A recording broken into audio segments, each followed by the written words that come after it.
지난 한 몇 주 전에 제가 보았던 영화가 하나 있습니다. 신과 함께 죄와 벌이라는 영화입니다. 사람이 죽은 이후에 저승에 가면 벌어지는 일을 다룬 영화입니다. 한국의 전통적 사후세계에 대한 인식을 기반으로 만든 영화더라고요. 저승법에 의하면 모든 사람은 죽은 뒤에 49일 동안 7번의 재판을 거쳐서 그 7개의 지옥을 통과해야만 다시 사람으로 환생할 수 있다는 전통적이지만 다분히 불교적인 시각을 기반으로 한 영화였습니다. 제가 이 영화를 보면서 제가 내린 질문이 하나 있었습니다. 그 7개의 재판이 살인, 나태, 거짓, 불의, 배신, 천륜 이런 것을 이제 통과해야 되는데 우리가 이 땅에 살면서 했던 행위에 관련된 것뿐만 아니라 그 마음의 성향까지도 다 거울 속에 비춰가지고 드러나는 거예요. 그래서 제가 그 영화를 보면서 내가 만일에 저 세계 속에 던져지게 된다면 나는 과연 7개의 불지옥을 통과할 수 있을까 하는 질문이 떠오르더라고요. 그러면서 내린 결론이 예수를 믿는다는 것이 참 얼마나 감사한지 정말 감사하더라고요. 여러분 죽은 뒤에 심판이 있는 것을 믿습니까? 당연하기 때문에 아멘이 약하신 거죠. 심판이 있지요. 심판이 있지요. 공의로우신 하나님이 어찌해서 이 땅의 삶에 대한 판단을 하시지 않겠습니까? 심판이 있지요. 사도 바울이 이제 그 부분을 이제 본격적으로 다루고 있습니다. 하나님의 가족으로 인정받아서 이 땅을 살 뿐만 아니라 죽어서 하나님 앞에 갔을 때 문제까지도 함께 이야기를 하면서 이제 본문을 다룹니다. 여러분들이 16절을 한번 보시면 사람이 의롭게 되는 것은 율법의 행위로 말미암음이 아니요 오직 예수 그리스도를 믿음으로 말미암는 줄 알므로. 사람이 의롭게 되는 것, 헬라어로는 수동태를 썼습니다. 다시 말씀드리면 사람이 하나님에 의해서 의롭다고 받아들여지는 것, 그걸 얘기를 합니다. 너 이 정도면 충분히 의롭다. 나의 자녀가 되기에 넉넉하다. 라고 하나님의 가족으로 받아들여지는 그 기준, 이걸 신학적으로는 법정적인 기준이라고 얘기를 합니다. 재판장 앞에 피고가 섰을 때 그가 한 행위를 놓고 그 정도면은 무죄다. 그래서 땅땅땅 쳐가지고 깨끗하게 받아주는 거. 법정적인 의라고 얘기를 해요. 그 사람이 의롭게 되는 것은 뭐라 그랬습니까? 율법의 행위로 말미암음이 아니요 오직 예수 그리스도를 믿음으로 말미암음으로 되는 줄 아느니라. 율법의 행위로 네가 의롭다고 하려고 한다면 너는 그 율법을 어느 정도까지 행했을 때 하나님이 너를 놓고 의롭다고 하실 것 같냐? 질문이 맞지요. 그 기준을 누가 정하나요? 할례를 받으면 하나님의 가족이 된다. 그 유대인이 정한 거예요? 그러면 정말 할례만 받으면 하나님이 의롭게 해주실지, 유대인의 율법에 나오는 수없이 많은 조항을 다 지켜야지 의롭게 해주실지, 그 기준을 누가 정합니까? 내가 만일에 그 기준을 정하면 하나님의 눈높이로 가져갔을 때 그게 진짜 주님이 받아주실지 안 받아주실지 확신할 수가 없게 됩니다. 그래서 하나의 율법을 내가 행하면 내 마음속에 또 하나의 율법을 행해야 될 것 같아. 그거 정복하면 또 다른 거 정복해야 될 것 같아요.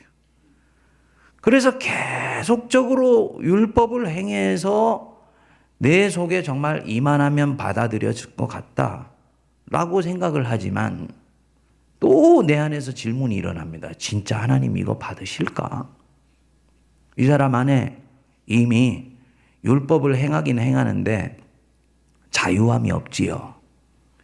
루터가 종교개혁을 할 때 그는 종교개혁하려고 한 게 아니라 그랬지 않습니까? 자기 자신이 하나님 앞에서 어느 정도를 행해야지 하나님이 받으실지 확신할 수가 없었습니다.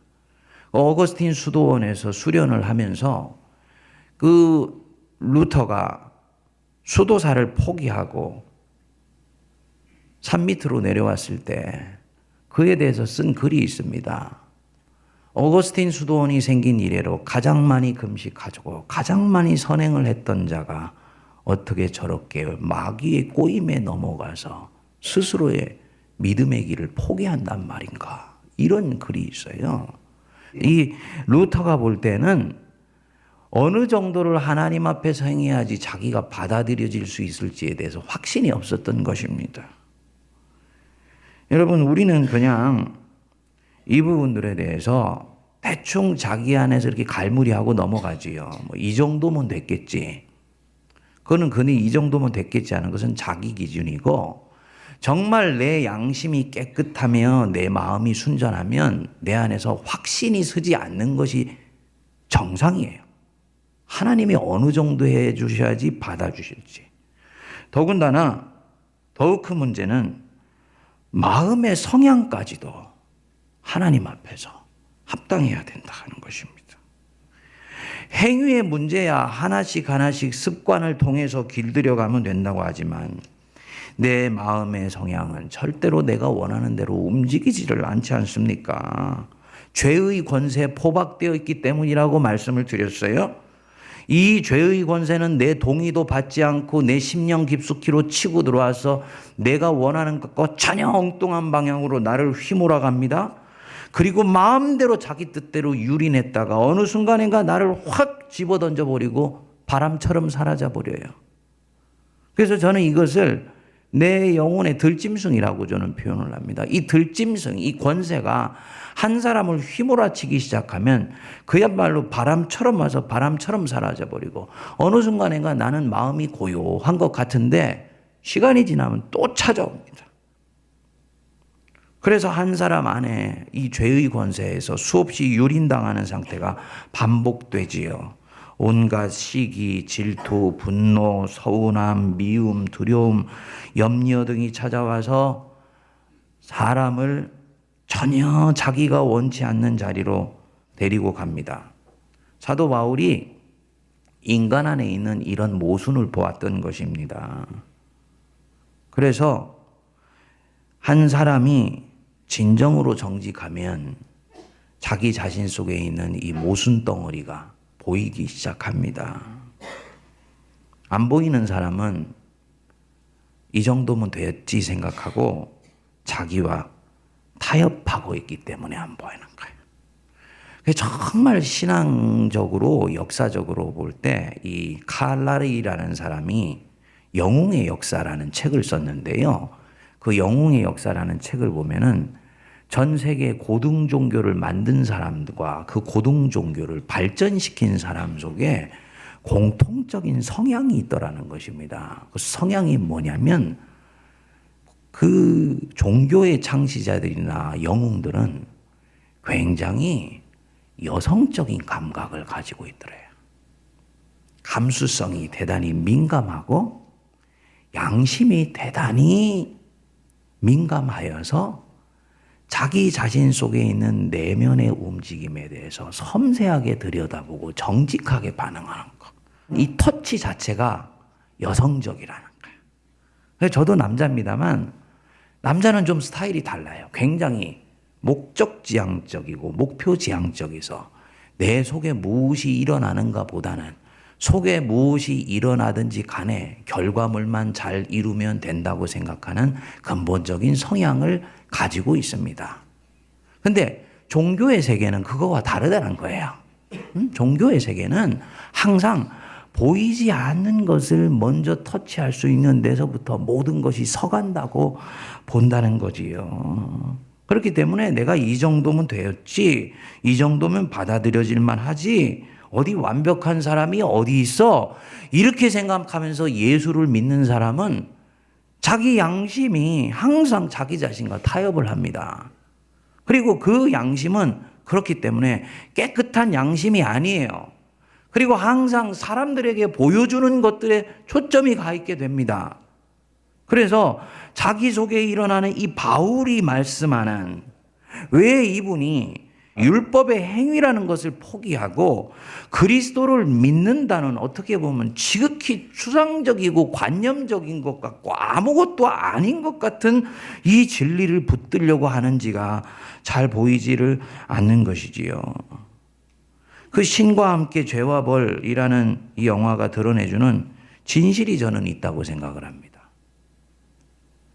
사람의 통념에 의해서 내 삶은 평가받지 않는다는 것. 그 영화에 그거를 보여주더라고요. 거기 주인공이 김자홍이라는 이 소방관인데 주변의 모든 사람이 이 사람을 아주 칭찬했습니다. 아주 헌신적이면서 자기 희생적인 삶을 살았던 거예요. 마지막에 죽을 때도 그 불구덩이 들어가 가지고 불 속에서 고통하고 있는 사람을 꺼내 가지고 나오다가 유리창이 깨지면서 결국은 사람은 건지고 자기가 바닥에 떨어져 가지고 현장에서 즉사를 하거든요. 저승사자가 와가지고 막 칭찬합니다. 드디어 의인이 나왔다고. 19년 만에 의인이 나왔다고. 저승사자도 그 김장을 보고는 의인이라고. 당신은 정말로 7개의 불지옥을 통과하여서 환생할 것이라고. 그렇게 막 얘기를 했어요. 그런데 이 김자홍 안에 자기도 잊고 있었던 삶의 진실이 있었던 거예요. 여러분, 어느 정도 하면 될까? 그 저 세상에서 다 드러나는데 나를 받는지 안 받는지는 내가 결정하는 것도 아니고 사회 통념이 결정하는 것도 아니고 교회법이 결정하는 것도 아니고 하나님이 결정하세요. 그래서 이게 끝이 없는 거예요. 내면에 또아리를 튼 이 죄의 권세가 절대로 정복되지 않습니다. 그래서 바울이 솔직하게 고백을 합니다. 로마서 7장 19절과 20절, 내가 원하는 바 선은 행하지 아니하고 도리어 원하지 아니하는 바 악을 행하는도다. 누가 나로 하여금 원하는 선은 행하지 않게 만들고 악을 행하게 만듭니까? 내 안에 있는 죄의 권세가, 내가 아니고 내 속에 있는 죄의 권세가 그렇게 행하게 만든다는 거예요. 20절 함께 읽습니다. 만일 내가 원하지 아니하는 그것을 하면 이를 행하는 자는 내가 아니요 내 속에 거하는 죄니라. 사랑하는 여러분, 잘못한 것 놓고 기도하실 때요, 2가지 마음을 같이 가지셔야 됩니다. 첫 번째로는 잘못한 죄의 항목에 대해서는 용서해 달라고 기도하셔야 되지요. 2번째로 그렇게 하게 만든 나는 내가 아니라 내 속에 죄의 권세예요. 나는 죄의 권세 안에 묶여 있기 때문에 내가 원하는 선을 행하지 못하고 원치 않는 악을 행하게 됩니다. 그래서 그 권세에 대해서는 하나님, 저를 불쌍히 여겨 주십시오. 이렇게 기도해야 돼. 잘못했다고만 기도하면 자기를 정죄하고 판단합니다. 여기에서는 노임받을 수가 없습니다. 내 속에 있는 죄악에 대해서 주님 불쌍히 여겨주시고 이 권세에 대해서 노임받게 해주십시오 라고 기도하는 것이 성경적인 기도입니다. 그래서 사도 바울이 이런 인간의 현실에 대해서 결론으로 말씀합니다. 24절 우리 같이 한번 읽어보겠습니다. 시작. 오라 나는 곤고한 사람이로다. 이 사망의 몸에서 누가 나를 건져내랴. 바울의 결론이에요. 율법을 쫓으면서 살았던 바울, 유대인의 율법에 대해서 유달리 열심히 있고 틀심이 있었던 인간 바울이 자기 자신의 사망 선고를 정직하게 내리면서 하는 말씀입니다. 오라 나는 곤고한 사람이로다. 나는 난파당한 배와 같은 사람이로다. 그 뜻입니다. 누가 사망의 몸에서 죽을 수밖에 없는 나의 이 운명에서 나를 건져내겠는가? 그것이 양심이건 세상의 법이건 인간이 만든 기준으로건 영혼을 구원하는 데는 한계가 있었다. 그래서 사도 바울이 16절로 다시 돌아오시면 율법의 행위로는 의롭다함을 얻을 육체가 하나도 없다 하고 결론을 내리게 됩니다. 그래서 이제 바울이 믿음으로 나가는 길이 만들어지게 됐다고 보는 거예요. 그러니까 오직 믿음이라는 것은 단순히 교리가 아니고 하나님의 영에 의해서 이끌림 받았던 한 사람의 신실한 기독교인 사도 바울이 자기 자신의 신앙의 여행을 통해서 내린 결론이고 하나님의 계시에 의해서 그것들이 완성된 것입니다. 한 단계 더 들어가 보면 바울이 이 율법을 내려놓게 된 또한 중요한 이유가 있습니다. 율법을 지켜서 하나님께 이르려는 이 걸음은 꼭 광대가 줄타기를 하는 것과 같더라는 거죠. 이쪽 끝에서 저쪽 끝으로 외줄을 타고 광대가 건너가지 않습니까? 한 발만 잘못 디디면 바닥으로 곤두박질을 치는 거예요. 그러니까 이 광대는 떨어지지 않으려고 한 발 한 발 내디딜 때마다 얼마나 조심하는지 몰라요. 그런데 이상하지요? 그렇게 한 발 한 번 내딛는 동안에 저쪽에 계신 하나님, 이 율법의 줄을 주신 하나님은 보이지를 않고 한 발 한 발 내디디면서 지키려고 몸부림치는 율법만 보이더라는 것입니다. 어느 순간인가 율법이 나의 모든 관심사가 되고 율법을 주신 하나님은 온데간데 없이 사라져버리는 거예요. 이게 문제예요. 제가 한국교회 문제는 교회 안에 하나님이 없어져 버렸다 그랬잖아요. 바로 이 부분이에요. 한국 개신교가 종교개혁 500년을 거치는 그 산물 속에서 130년 전에 시작되었는데 한국 개신교는 진정으로 갈라디아에서 말씀하는 사도 바울의 신앙의 기반 위에 서 있는가? 저는 이것을 묻고 싶습니다. 개신교는 바울과 어거스틴과 루터와 칼빈과 요한 웨슬리의 전통 속에서 여기까지 왔어요. 그런데 한국 개신교는 진정으로 바울과 어거스틴과 루터의 전통 속에 서 있느냐는 거예요. 한국의 장로교가 들어오고 난 뒤에 복음 플러스 알파로 그 알파가 유교가 되어서 교인들이 은총의 능력들은 잊어버리고 어느 순간인가 유교의 덕목이 교회 안에서 지배하고 다스려. 그래서 앉을 때에도 누가 어디에 앉느냐가 우리에게는 관심사가 되고 행사 하나를 하더라도 수없이 많은 절차를 통해서 했을 때만이 행사를 치렀다고 생각하여서 정작 그 행사를 있게 하신 우리 주 예수 그리스도는 온데간데가 없어지는 것. 또 무속신앙이 한국 개신교 안에 들어와서 오순절 교회 같은 경우는 이것이 예수교인지 무당교인지 구별이 안 되는 신앙이 되어버린 거예요.